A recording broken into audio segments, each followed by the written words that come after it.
通勤通学中の皆様おはようございます。福田の世界時事ニュースの時間です。さあ本日はですね、以前もお伝えしましたウィキッドのプレミアイベントに乱入した迷惑系配信者のその後です。アリアナ・グランデに掴みかかった男、あれからですね、短いね、懲役刑というのを食らっていたんですが、今回改めてその処分というのが決定いたしまして、晴れて、国外追放、そして入国禁止処分が食らったというんですね。で、その後ね、彼の SNS がどうなったのか、このあたりも含めてね、本日は一体何が起きているのか、詳しく見ていきたいと思います。この番組は海外のホットな時事ニュースをお届けします。通勤通学のお供にちょうどいいチャンネルとなっていますので、ぜひチャンネル登録お願いします。さあ、それでは本題です。こちらね、見えておりますが、以前ね、こちらの動画でお伝えしました。ウィキッド・フォー・グッド、二人の魔女の続編ですね。永遠の約束になりますが、このプレミアに、こちらにね、見えております、迷惑系の配信者ですよ。この男がね、乱入をしまして、アリアナ・グランデに掴みかかったんですね。で、この男はですね、これまでもこういったことをね、ずっと繰り返しておりまして、それにもかかわらずね、SNS は彼のコンテンツというのを野放し状態だったという、ひどい話なんですね。なんですが、今回ですね、彼は世界的にね、大変有名になりまして、今回ばかりはさすがにただでは済まなかったようです。ではね、ちょっと本題に入る前に、非常にね、これタイムリーな話題ですので、先日ですね、まさにこのウィキッド・フォー・グッド、放題ウィキッド永遠の約束、これね、公開されました。初週末を終えたばかりですので、そのボックスオフィスね、軽く見ていきたいと思います。現在ね、相当いい出だし切ったようですね。ウィキッド・フォー・グッドが1億4700万ドルを記録。ブロードウェイ原作映画として史上最大のデビューを飾る。ウィキッド・フォー・グッドはミュージカルの第2幕をユニバーサルが映画化した作品で、公開初週末に北米4115巻から1億4700万ドルを稼ぎ、堂々の1位となった。月曜日の最終集計は日曜日時点の推定1億5000万ドルをわずかに下回った。この作品はブロードウェイ原作映画として歴代最高のオープニング記録を樹立し、これまでの記録保持者である2024年のウィキッドの1億1250万ドルを大きく上回っている。ということで今回ね、このタイトルホルダーだった前作をさらに上回ったと。さらにこの興行成績は今年公開された映画の中で第2位のオープニングであり、4月公開のマインクラフト・ザ・ムービー1億6200万ドルに次ぐ数字となった。一方、5月公開の実写版リロ&スティッチ1億4600万ドルを上回っている。ということで、こちらがね、そのボックスオフィスになりますが、はい、ここね、ドメスティック1億4700万ドルになってますね。そしてね、インターナショナルが7600万ドルありまして、その合計ですね、ワールドワイドがなんとですね、2億2300万ドルになっていると。これですね、バジェットが1億5000万ドルと現在言われておりますので、額面だけで言うとですよ、この初週末の国内興行収入だけで、ほぼほぼそれを回収しているというような状況になっているんですね。いうことでね、このウィキッドの続編、かなりいいスタートを切っていると、このように伝えられています。シンガポールのイベントでアリアナ・グランデに突進した。これちょっとかっこいい表現ですが、バリケードジャンパーに公衆迷惑行為で9日の禁錮刑が言い渡された。シンガポールで行われたプレミア中にウィキッドのスターアリアナ・グランデに突進した26歳のオーストラリア人男性は公衆迷惑行為で11月17日に9日の禁錮刑を言い渡された。判決に際しクリストファー・ゴー地方裁判官はジョンソン・ウェンに対し、これのパジャママンと言われている今回の犯人ですね。ジョンソン・ウェンに対し注目を集めようとしていたと指摘。シンガポールでは自分の行為に何の結果も生じないと考えたのは誤りだと述べた。ウェンは11月14日以降勾留されており、映画ウィキッド・フォー・グッドのシンガポールプレミアで騒ぎを起こし、一般に迷惑をかけたとして罪状1件に有罪を認めた。11月13日に起きた事件の映像が広く出回っており、ウェンがバリケードを飛び越える様子が映っていた。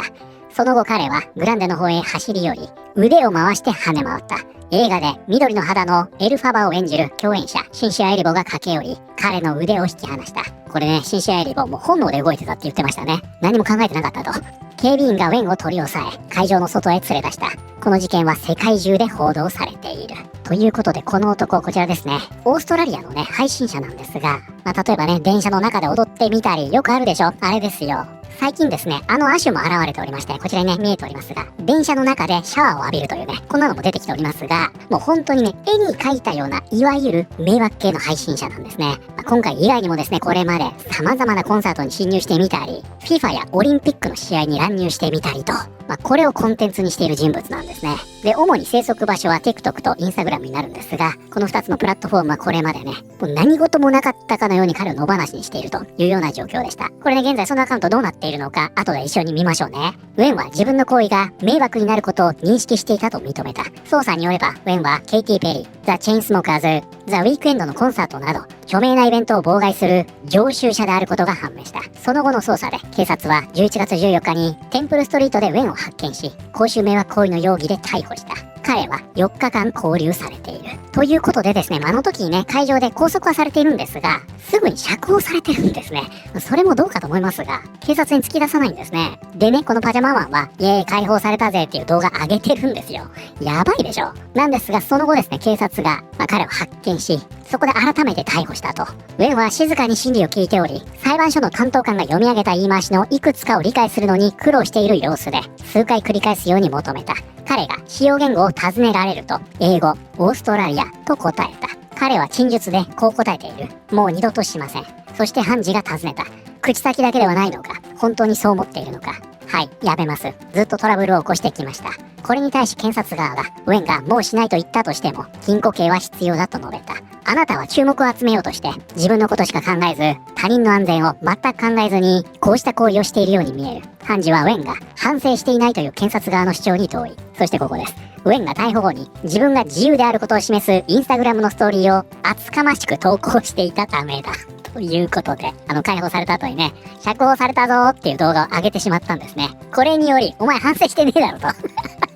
このように言われてるんですよ。判事は禁錮刑を求める検察側の主張に同意した上で、わずかな上乗せが適切だと述べ、9日の禁錮刑を言い渡した。これでウェンの行動が本当に終わることを願うとも述べた。ということで、あれからね、改めてこの男逮捕されまして、結果的にはね、9日間の禁錮刑を言い渡されたんですね。ただ、これに関してはですね、報じられた時、ちょっと甘すぎなんじゃないのと、9日間で出てきたら、また同じことを繰り返すだけじゃん。このように言われていたんですよ。するとですね、これは、この9日間の懲役だけでは終わらなかったんですね。ウィキッドのシンガポールプレミアで、アリアナ・グランデに詰め寄った男、刑期終了後に、デポーテッドされ、再入国を禁止された。ということで、こちらですね、デポーテッドとあります。こちらが本日のキーワードになります。Deport. その国に合法的に滞在する権利がなかったり、法律を破ったりした人物に対し、その国から退去させること、国外に追い出すこと。ということでね、こちらのデポートというのは、国外追放という意味になります。強制送還とかね。でね、この後ろにポートってあるでしょ。これが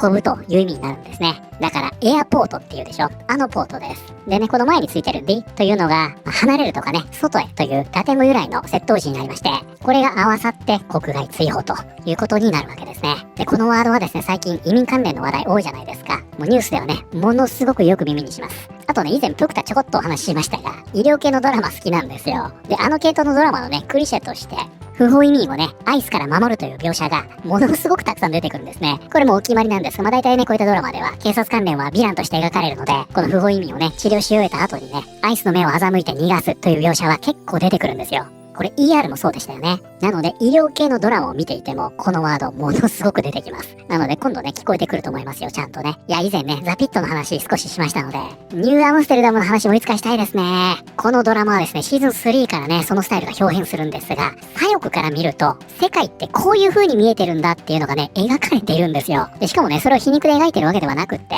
クリエイターがそうなんでしょうね。真正面から描いてそうなっていると。なので、人種差別とか同性愛、あと中絶関連ですね。これが、あの人たちからはこういう風に見えてるんだっていうのがね、めちゃくちゃ勉強になるんですね。いつか機会があればね、お話ししたいと思いますが、このね、デポート、ものすごく聞くワードなので、ぜひこの機会に覚えておいてください。ということで、こちらは、ウィキッドのシンガポールプレミアで、アリアナ・グランデに詰め寄った男、刑期終了後に国外追放され、再入国を禁止された。シンガポールで行われたウィキッド・フォー・グッドのプレミアでアリアナ・グランデに突進し彼女を掴んだ男は9日間の禁錮刑を終えた後国外追放され同国への再入国を禁止された。11月13日のプレミアでバリケードを飛び越え女優に突進した26歳のオーストラリア出身ジョンソン・ウェンは移民庁及び現地メディアの情報として BBC ニュース、CBS ニュース、ABC ニュースが報じたところによれば11月23日にオーストラリアへ強制送還された。著名人のイベントを妨害してきた経歴を持ち、オンライン上ではパジャママンという名前で知られるウェンは、各報道によるとすでにシンガポールへの再入国を禁止されているという。国外追放と入国禁止は、ウェンが11月17日に公衆迷惑行為1件への有罪を認め、9日間の禁錮刑を終えた後に課されたものだ。ということでですね、あれからね、逮捕されまして、9日間のね、禁錮刑というのを課されたんですが、それだけでは終わらなかったんですね。もうシンガポールでは自由にさせないぞということでね、この彼、強制送還されまして、で、さらにですね、入国禁止になりました。まあ、これはでもシンガポールよくやったんじゃないですか。9日だけで終わらしたらね、その後何するかわかりませんからね。で、一口にね、入国禁止と言いましても、シンガポールの場合はね、相当厳しいということで、これね、解除ほぼ不可能と言われてるみたいですね。日本と違ってね。そもそもね、日本だったら迷惑外国人がね、こんなことしたところで、まあまあ動かないと思いますけど、それを考えるとシンガポール相当ちゃんとやったなという気はしませんか？どうですか？で、入国禁止ってね、一国でつくと、結局ね、自分の情報に傷がつくので、他の国への入管も相当厳しくなるんですよ。アメリカなんかも入国しづらくなるでしょ。いうことで、これね、シンガポールだけの話では終わらないんですね。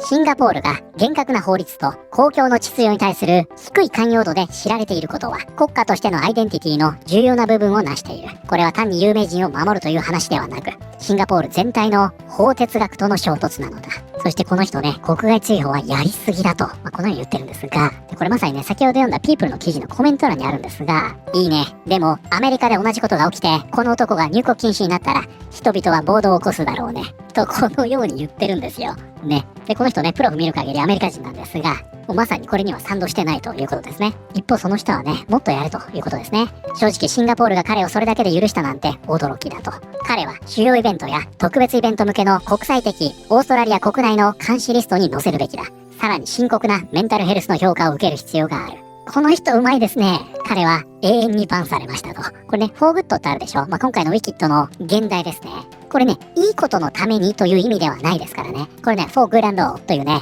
永遠にという意味の慣用句があるんですが、その省略形です。なのでこれがね、放題で永遠の約束でしたっけになってるというわけですね。そしてね、He is now banned for good。彼は永遠にバンされましたと、このように言ってるんですね。よかった。次は彼のインスタグラムと TikTok アカウントを禁止しましょう。ということでね、皆さん、あれからね、彼の SNS どうなったのか、特にね、主戦場となっているこの2つのアカウントどうなったのか、気になるでしょ。見てみましょうか、ちょっとね。まずこちら、インスタですね。はい。何も変わっていません。あれからね、新たな投稿というのはさすがにないようですが、何も変わってないんですね。見てください、これ。これまでのね、迷惑行為の数々が記録されているにもかかわらず、ここね、パジャマ着て電車でやってますよ、いろいろね。何も変わらないと。じゃあ、TikTok 見てみましょうか。はい。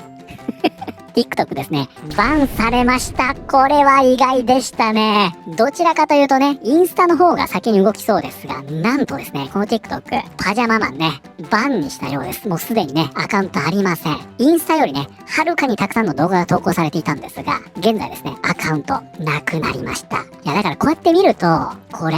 インスタがね、いかに甘いかということがわかりますよね。これまでもね、基本的にね、このチャンネルは、ちょっと迷惑外国人系のネタってあんまやらないんですよ。僕らが好きじゃないんで、相当じゃなければやらないんですけど、これまで扱ってきた、その電車で踊るようなね、迷惑系の配信者って、みんなインスタやってるでしょ。そういうことなんでしょうね。見てください、これ。認証マークまでついてるんですよ、ここ。青バッジありますね。現在ね、彼が主戦場にしていた SNS は、TikTok はバンされましたが、インスタは健在という形になっています。はい、ということで本日はですね、以前もお伝えしました、ウィキッドのプレミアに乱入しましたパジャママンが、その後逮捕され、シンガポールから国外追放、そして入国禁止を言い渡されていたという話題を見てまいりました。いかがだったでしょうか。先ほどもね、ちらっと触れましたが、これが日本だったらと考えると、シンガポールよくやったなと思いますよね。どうですか皆さん。ちゃんと逮捕してね、禁錮刑を課した上に、強制送還して入国禁止にするというね、よくやったなと思いますよ。これはね、迷惑系の配信者ではあるんですが、シンガポールにとっては、迷惑系の外国人でもあるんですよね。